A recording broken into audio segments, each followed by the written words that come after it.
गंधार की राजकुमारी गांधारी का विवाह हस्तिनापुर के महाराज धृतराष्ट्र से हुआ था। वे भगवान शिव की अनन्य भक्त और महान पतिव्रता थीं। उनके पति नेत्रहीन थे। इस कारण उन्हें कोई हीन भावना न हो, इसलिए गांधारी ने अपनी आंखों पर आजीवन पट्टी बांधे रखी। इस सतीत्व और भगवान शिव की कृपा से गांधारी की आंखों में वह शक्ति आ गई कि पट्टी उतारकर जिस किसी को भी वे देख लेती, उसका शरीर अमोघ हो जाता, अर्थात किसी भी अस्त्र शस्त्र का प्रभाव उस पर न होता। इस वरदान का उपयोग गांधारी ने महाभारत के युद्ध के समय किया। दुर्योधन की प्राण रक्षा के लिए उन्होंने उससे कहा कि वह पूर्णतया निर्वस्त्र होकर उनके सामने आए और तब वे अपनी आंखों की पट्टी खोलकर उसे देखेंगी। लेकिन यहाँ भगवान कृष्ण की कूटनीति काम कर गई। उन्होंने दुर्योधन से कहा कि पागल हो क्या? जवान होकर अपनी मां के पास नग्न जाओगे? तुम्हें कोई लज्जा वज्जा है कि नहीं? कम से कम कमर पर तो कुछ डालो। तब दुर्योधन ने अपनी कमर पर केले का पत्ता लपेट लिया। गांधारी ने उसे देखा और अपना सिर पीट लिया। दुर्योधन का पूरा शरीर तो अभेद्य हो चुका था, लेकिन कमर नहीं हो पाया था। आखिर भीम ने दुर्योधन की कमर पर ही गदा का प्रहार करके उसे तोड़ा और उसका वध किया। यहाँ भीम की प्रतिज्ञा भी पूरी हुई। द्रौपदी के चीर हरण के समय जब भीम ने अपनी जंघा थपथपाते हुए उस पर द्रौपदी को बिठाने को कहा था, तब भीम ने प्रतिज्ञा की थी कि एक दिन वे उस जंघा को तोड़कर इस अपमान का बदला लेंगे। मित्रों, यह कथा मैंने आपको क्यों सुनाई? इसलिए कि आप यह जान सकें कि नियति के आगे अच्छे अच्छों की नहीं चलती। अपना अभीष्ट पूर्ण करने के लिए उसके पास असंख्य तरीके होते हैं। आप अपनी बुद्धि से उसे धोखा नहीं दे सकते, क्योंकि वह आपकी बुद्धि में ही बैठ जाती है, आपकी वाणी में बैठ जाती है, आपके मन में बैठ जाती है, आपके ही द्वारा आपके विरुद्ध काम करवा लेती है और बाद में आप अपना सिर पीट लेते हैं कि यह आपने कैसे कर दिया। तंत्रोक्तम देवी सूक्तम का यह सूक्त आपने सुना होगा। या देवी सर्वभूतेषु भ्रांति रूपेण संस्थिता नमस्तस्यै नमस्तस्यै नमस्तस्यै नमो नमः। जी हाँ मित्रों, भ्रांति भी देवी का एक रूप है, एक शक्ति है। इसका उपयोग वे कभी आपके हित के लिए तो कभी आपके विरुद्ध भी कर सकती हैं। आप कहेंगे विरुद्ध तो ठीक है, हित में भ्रांति का उपयोग कैसे हो सकता है? एक उदाहरण सुनिए। मान लीजिए आप कहीं जा रहे हैं और बीच में रास्ता भटक जाते हैं। देवी ने इस भ्रांति के द्वारा आपको बचा लिया, क्योंकि जिस रास्ते पर आप जा रहे थे वहां डाकू बैठे हुए थे। इस प्रकार भ्रांति देवी की कृपा भी है और दंड भी है। जिसके जैसे कर्म और जिसकी जैसी नियति। किसे भ्रांति में डालना है और किसे उबार लेना है, यह देवी के हाथ में होता है। शंकराचार्य ने भ्रांति को अविद्या कहा है। तंत्रोक्तम देवी सूक्तम का ही एक अन्य सूक्त सुनिए। या देवी सर्वभूतेषु विद्या रूपेण संस्थिता नमस्तस्यै नमस्तस्यै नमस्तस्यै नमो नमः। जी हाँ, देवी का ही एक रूप विद्या भी है, जिसके द्वारा वे भ्रांति का निवारण करती हैं। आप ऐसे समझ लें कि भ्रांति एक अंधेरा है तो विद्या एक रोशनी। विद्या के लिए कहा गया है कि सा विद्या या मुक्तये, अर्थात विद्या वह है जो मुक्त करे। इस पर लंबी चर्चा हो सकती है, लेकिन यह जान लें कि देवी अपने विद्या रूप से भ्रांति का निवारण करती हैं, सत्य का दर्शन कराती हैं। तंत्रोक्तम देवी सूक्तम का ही एक अन्य सूक्त सुनिए। या देवी सर्वभूतेषु बुद्धि रूपेण संस्थिता नमस्तस्यै नमस्तस्यै नमस्तस्यै नमो नमः। जी हाँ मित्रों, देवी की कृपा से ही आपकी बुद्धि सही निर्णय ले सकती है, नहीं तो वह कुबुद्धि हो जाती है, गलत निर्णय लेने लगती है जो अंततः आपके लिए अहितकारी होते हैं। कहने का मतलब यह कि देवी अपने विभिन्न रूपों से आपको ऐसी प्रेरणा देती है कि आपका कर्मफल आपके द्वारा ही घटित हो जाए। देवी यह कार्य ग्रह नक्षत्रों के माध्यम से करती हैं। देवी की भ्रांति 9 ग्रहों में राहु के माध्यम से संचालित होती है, लेकिन राहु कभी भी अकेला नहीं होता। उसके सामने, ठीक सामने 180 डिग्री पर केतु बैठा होता है। केतु को धर्म की ध्वजा कहा गया है। केतु का प्रभाव राहु पर पड़ता ही है, क्योंकि वह उसके ठीक सामने होता है और उसकी 7वीं दृष्टि राहु पर पड़ती है। इसलिए व्यक्ति यदि अधर्म की ओर बढ़ता है तो केतु का प्रभाव भी निगेटिव हो जाता है। मित्रों, आपको एक बात बताएं, न्यूमरोलॉजी जो लोग समझते हो, अंक शास्त्र या अंक विद्या, इसमें केतु का जो नंबर है वो 7 है। यही कारण है कि सभी धार्मिक कृत्यों में 7 के अंक का महत्व है। 7 वचन, 7 फेरे, 7 परिक्रमाएं, 7 तीर्थ, सप्तर्षि मंडल, 7 लोक, 7 पवित्र नदियां, 7 पवित्र तीर्थ, ऐसे तो धर्म से संबंधित कार्यों में आपको 7 का अंक दिखेगा ही। खैर, देवी की भ्रांति शक्ति का ही एक अन्य उदाहरण सुनिए। कुंभकर्ण ने ब्रह्मा जी को प्रसन्न किया और वरदान मांगना चाहा कि देवताओं का विनाश हो जाए। तब देवी सरस्वती उसकी जिह्वा पर बैठ गई। परिणाम यह हुआ कि बोलना तो वह ये चाहता था कि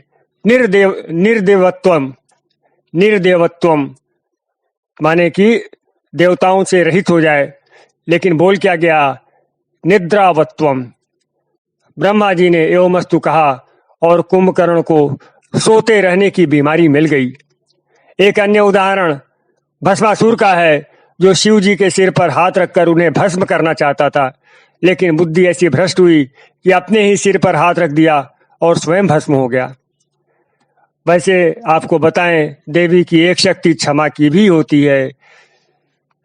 तंत्रोक्तम देवी सूक्तम की जो सूक्ति है, या देवी सर्वभूतेषु शांति रूपेण संस्थिता, नमस्तस्यै नमस्तस्यै नमस्तस्यै नमो नमः, वह देवी के क्षमा रूप के लिए ही है।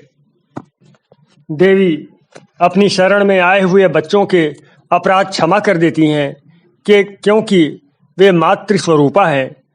कबीर ने लिखा है, हरि जननी मैं बालकु तोरा, कस न अवगुण बख्शहु मोरा। जो लोग कबीर को केवल निर्गुण निराकार उपासक तक सीमित रखना चाहते हैं और उन्हें हिंदू धर्म से बाहर रखना चाहते हैं, उनके सामने यह प्रश्न है, उत्तर की मुझे प्रतीक्षा रहेगी।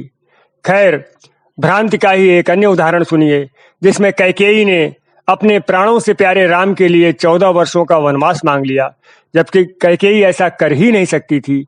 वे तो भरत से बढ़कर राम को मानती थी और यह कामना करती थी कि अगले जन्म में राम उनके ही गर्भ से जन्म ले, और ऐसा हुआ भी।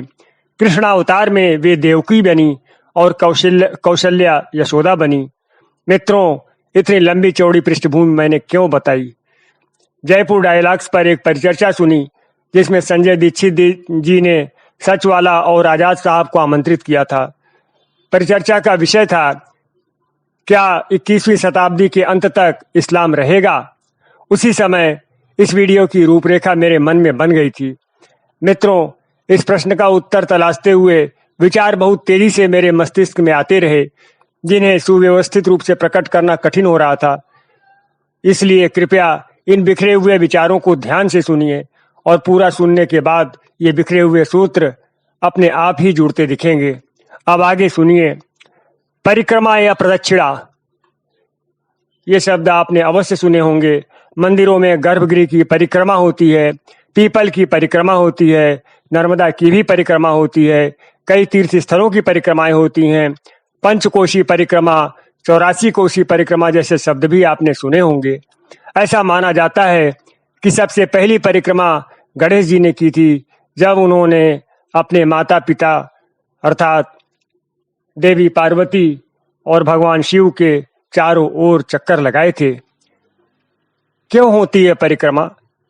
परिक्रमा का उद्देश्य क्या होता है? वास्तव में परिक्रमा का उद्देश्य होता है आध्यात्मिक ऊर्जा को अपने भीतर आत्मसात करना, अवशोषित करना। परिक्रमा हमेशा उसी स्थल की या उसी व्यक्ति की होती है जिसमें जबरदस्त आध्यात्मिक ऊर्जा हो। यह ऊर्जा सकारात्मक होती है और आशीर्वादित करने वाली होती है। मित्रों, देखिए, सृष्टि में दो प्रकार की ऊर्जाएं हैं, सकारात्मक और नकारात्मक। ये ऐसे ही है जैसे प्रकाश और अंधकार। कुछ अपवादों को छोड़ दें तो परिक्रमा हमेशा दक्षिणावर्त होती है, अर्थात क्लॉकवाइज। ऐसा इसलिए क्योंकि सकारात्मक ऊर्जा का प्रवाह हमेशा दक्षिणावर्त होता है, जबकि नकारात्मक ऊर्जा का वामावर्त। जब हम दक्षिणावर्त परिक्रमा करते हैं तो दैवी ऊर्जा को अपनी ऊर्जा में जोड़ लेते हैं, जबकि जब वामावर्त परिक्रमा करते हैं तो दैवी ऊर्जा के विरुद्ध चलते हैं, उससे टकराते हैं, उससे संघर्ष करते हैं। हिंदू, बौद्ध, जैन और सिख, इन चारों ही धर्मों में दक्षिणावर्त परिक्रमा होती है और इसका केवल एक अपवाद है, वह है मृत व्यक्ति अथवा उसकी चिता की परिक्रमा, जो वामावर्त होती है। लेकिन मुसलमान काबा की परिक्रमा वामावर्त अर्थात एंटी क्लॉकवाइज करते हैं। इसके पक्ष में उनके पास अनेक स्पष्टीकरण हैं, अनेक तर्क हैं और ऐसा भी करेंगे, ऐसा भी। कारण यह है कि देवी यहाँ भ्रांति रूप में क्रियाशील हैं।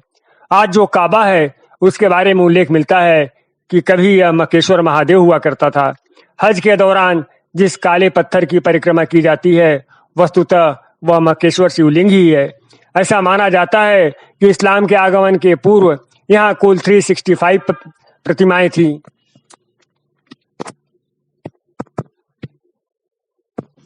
और इनके बीच में मक्केश्वर महादेव का काले पत्थर का विशाल शिवलिंग था। आगे चलकर 365 प्रतिमाएं तो हटा दी गई, लेकिन शिवलिंग नहीं हटाया गया। यह शिवलिंग खंडित अवस्था में आज भी यहाँ है। हज के दौरान हजरे अस्वद कहकर मुसलमान इसे ही पूजते हैं। यहाँ अस्वद शब्द पर ध्यान दीजिए, यह अश्वेत का बदला हुआ रूप है। अश्वेत का मतलब काला होता है। वैसे भी इस्लाम में बुत परस्ती को तो मनाही है और निराकार ईश्वर की अवधारणा है, तो हजरे अस्वद की उपासना का क्या तात्पर्य? मैंने इंटरनेट पर इस प्रश्न के उत्तर ढूंढने के प्रयत्न किए तो सफाई यह दी गई कि उपासना और सम्मान में अंतर है। हालांकि यह भी बताया गया कि अल्लाह ने जिन व्यक्तियों और स्थानों का सम्मान करने के लिए कहा है, वह भी उपासना ही है। खैर, सम्मान ही मान लीजिए। श्रद्धा तो है मुस्लिम जगत की काबा के प्रति। यहाँ एक बात और विचार कीजिए, हजरे अस्वद काबा के पूर्वी कोने पर है। आपको बता दें, हमारे यहाँ उत्तर पूर्वी कोने को ईशान कोण कहा जाता है। पूजा के लिए यह स्थान सर्वश्रेष्ठ माना जाता है। इसे देव स्थान भी कहते हैं। इन डॉट्स को कनेक्ट कीजिए आप। खैर, काबा की परिक्रमा वामावर्त होती है। ऐसा क्यों? क्या यह देवी द्वारा उत्पन्न की गई भ्रांति है? क्या इस्लाम की स्थापना के साथ ही इसकी नियति तय कर दी गई थी? आपको एक बात बताएं, महाकाली का एक नाम कुरुकुल विरोधिनी भी है। महाभारत के युद्ध में कौरवों की हार का कारण यह था क्योंकि महाकाली उनके विरोध में थी। यहाँ यह भी बता दें, द्रौपदी और कोई नहीं, विष्णु माया का अवतार थी। विष्णु माया भगवान कृष्ण की बहन थी, जिन्हें कंस ने धरती पर पटक कर मार देना चाहा, लेकिन वे उसके हाथ से छिटक कर आकाश में चली गई। आज भी आकाश में विराट रूप में वे व्याप्त हैं। आकाश में जो बिजली चमकती है वह विष्णु माया का ही प्रकटीकरण है। भ्रांति की भी वे देवी हैं, स्पष्टता की भी वे देवी हैं। उन्हीं की कृपा से स्पष्टता आती है और वे जब विरुद्ध हो जाती हैं तो भ्रांति आ जाती है। विष्णु माया महाकाली का ही एक रूप है और महाकाली कुरुवंश के विरोध में थी। महाभारत के युद्ध में पराजित होने के बाद कुरुवंशी पश्चिम की ओर चले गए और अंततः अरब प्रायद्वीप पहुंच गए। मक्का और काबा इन्हीं के नियंत्रण में था। आप जरा कुरैश और कुरुवंश शब्दों के ध्वनि साम्य पर ध्यान दीजिए। क्या यह मात्र संयोग है या इसके पीछे कोई ऐतिहासिक कारण है, मेरा कोई अभिमत नहीं है, बस एक जिज्ञासा है। खोजबीन आप स्वयं कर लीजिए। हाँ, तो इस्लाम की स्थापना के साथ ही इसके साथ जो हिंसा व रक्तपात की परंपरा जुड़ी हुई है, मानवता के उत्पीड़न की जो गाथा जुड़ी हुई है, कहीं वह इस एंटी क्लॉकवाइज परिक्रमा के कारण तो नहीं है। एक डिस्ट्रक्टिव फोर्स इसमें जो हमें आरंभ से दिखती है, जिसमें दूसरे धर्मों के पूजा स्थलों को ध्वस्त किया गया, मूर्तियों को तोड़ा गया, उनके धर्म ग्रंथों को जलाया गया, उनकी हत्याएं की गई, उनकी स्त्रियों को उठाया गया, उनका जबरन धर्मांतरण किया गया, कहीं ये कार्य इस डिस्ट्रक्टिव फोर्स के कारण तो नहीं हुए? अगर ऐसा है तो यह डिस्ट्रक्टिव फोर्स इसमें कहाँ से आई? कहीं यह काबा की वामावर्त परिक्रमा का परिणाम तो नहीं है? अथवा काबा की वामावर्त परिक्रमा ही इस फोर्स के कारण तो नहीं है? मुझे नहीं पता कि काबा की वामावर्त परिक्रमा इस्लाम के पहले से चल रही है या बाद में शुरू हुई। दूसरी बात यह कि ब्लैक स्टोन एक खंडित संरचना है। अगर भारतीय संस्कृति की बात करें तो खंडित प्रतिमाओं की पूजा नहीं की जाती, क्योंकि इनसे नेगेटिव एनर्जी निकलती है। तो क्या इस नेगेटिव एनर्जी का प्रभाव इन लोगों के मस्तिष्क पर पड़ा, उनके कार्यकलापों पर पड़ा, उनमें भ्रांतियां आई? सचवाला जी कह रहे थे कि डर व लालच इस्लाम की बुनियाद है। बता दें, डर व लालच का कारक भी राहु है। याद दिला दें, राहु कभी भी अकेला नहीं होता, उसके ठीक सामने हमेशा केतु होता है जो उसे प्रभावित करता है। केतु धर्म का कारक है, अतः अधर्म में उतरने पर राहु नेगेटिव हो जाता है। यह भी जान ले कि उपासना पद्धति व कर्मकांड धर्म नहीं है, यह तो धर्म में उतरने के साधन है, धर्म धारण करने का नाम है। इस पर अलग से बात कर सकते हैं। यहाँ यह समझ लें कि धर्म की आत्मा अध्यात्म है, आत्मा की प्राप्ति और ईश्वर से योग के बिना धर्म अधूरा है। लेकिन धर्म की तुलना में अधर्म की परिभाषा अधिक स्पष्ट है। लोगों को उत्पीड़ित करना, उनकी हत्याएं करना, उनकी संपत्तियां लूटना, उनकी स्त्रियां लूटना धर्म नहीं अधर्म है। कभी कभी हिंसा भी धर्म होता है, लेकिन इसका उद्देश्य व्यापक होना चाहिए। यदि आप पर कोई हमला करता है तब उसका प्रतिकार करना अधर्म नहीं है, लेकिन अकारण किसी को मार देना धर्म कैसे हो सकता है? केवल इसलिए किसी की हत्या कर देना कि वह आपके विचारों से सहमत नहीं है धर्म कैसे हो सकता है? ऐसा करने से केतु निगेटिव हो जाता है, जिसका प्रभाव राहु पर भी पड़ता है और उसकी एनर्जी निगेटिव फल देने लगती है। इस्लाम की हिस्ट्री को आप ध्यान से देखिए और बताइए कि वहाँ क्या है।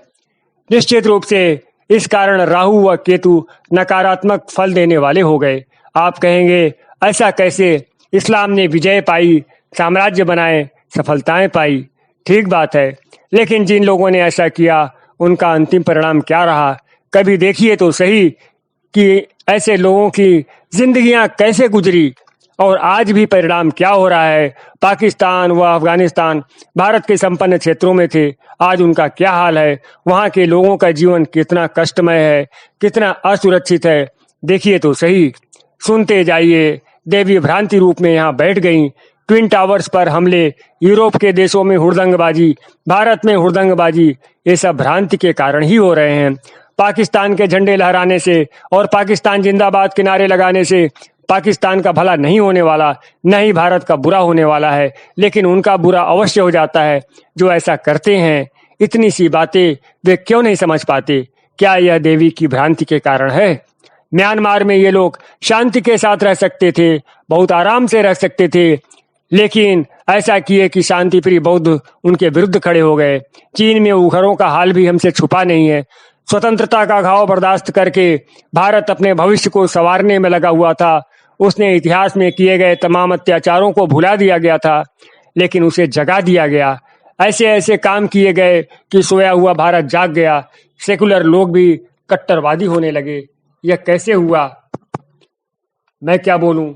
दिमाग पर कुछ जोर आप भी लगाइए, डॉट्स को कनेक्ट कीजिए। सचवाला जी कह रहे थे कि लालच व डर इस्लाम की बुनियाद है, लेकिन डर व लालच का कारण भी भ्रांति ही है। यह भ्रांति जो है सोचने की शक्ति छीन लेती है, विवेक का हरण कर लेती है। लेकिन अंततः आया इंटरनेट का ज़माना, सोशल मीडिया का ज़माना, मास कम्युनिकेशन का ज़माना, यह भी राहु के कारण है, जिसमें पूरी दुनिया की लोग चर्चा शुरू कर दिए हैं और इस्लाम छोड़ने वालों की बाढ़ आ गई है। आप डॉट्स को कनेक्ट करते जाइए। स्पष्ट कर दें, राहु एक एनर्जी है, एक ऊर्जा है। इंटरनेट, बिजली, कम्युनिकेशन आदि के कारक भी राहु हैं। यह निगेटिव भी हो सकता है और पॉजिटिव भी। जैसे इंटरनेट है, यह आपको बुरा भी बना सकती है और अच्छा भी। इसी तरह से बिजली भी डिस्ट्रक्टिव और कंस्ट्रक्टिव दोनों हो सकती है। एक और बात बताएं, उत्पीड़न और अत्याचार पर आधारित कोई भी व्यवस्था चिरंजीवी नहीं हो सकती। जिसने यह सृष्टि बनाई है उसे इसकी चिंता है, वह इसकी रक्षा के लिए कदम उठाएगी। आप पूछेंगे, यह अभी क्यों हो रहा है, बहुत पहले क्यों नहीं हुआ? प्रकृति का कार्य देश काल के अनुसार होता है। आइंस्टीन को पढ़िए आप, उनकी जो थ्योरी ऑफ रिलेटिविटी है, जिसमें टाइम एंड स्पेस की रिलेशनशिप बताई गई है, उसको पढ़िए आप। प्रकृति में कभी भी अधीरता नहीं होती। उसने हर काम के लिए कोई न कोई समय निर्धारित किया होता है। वास्तव में यह निर्धारण ग्रहों की स्थिति के द्वारा होता है। जब ब्रह्मांड में ग्रह नक्षत्रों की वैसी स्थिति बनती है तब यह काम होता है। नियति का चक्र ग्रह नक्षत्रों के माध्यम से ही संचालित होता है। यहाँ यह भी बता दें, कलयुग का कारक भी राहु है। जैसे जैसे कलयुग परिपक्व तो होता जा रहा है, राहु की शक्ति बढ़ती जा रही है। मतलब यह कि राहु अपने फल देने में अधिकाधिक सक्षम होता जा रहा है। लेकिन कलयुग का एक वरदान भी है, ईश्वर से योग भी बहुत आसानी से होता है, भक्ति भी बहुत आसानी से मिलती है। मतलब यह कि धर्म की प्राप्ति भी बहुत आसानी से होती है। ऐसा इसलिए क्योंकि राहु के साथ केतु का कॉम्बिनेशन हमेशा चलता है। जैसा जैसा राहु बढ़ता जाता है वैसे वैसे केतु भी बढ़ता जाता है। तो मित्रों, धर्म का मतलब कर्मकांड नहीं है। कर्मकांड तो एक माध्यम है। जो कुछ भी कल्याणकारी है वह धर्म है। जैसे जैसे धर्म प्रबल हो रहा है, निगेटिव एनर्जी गिर रही है।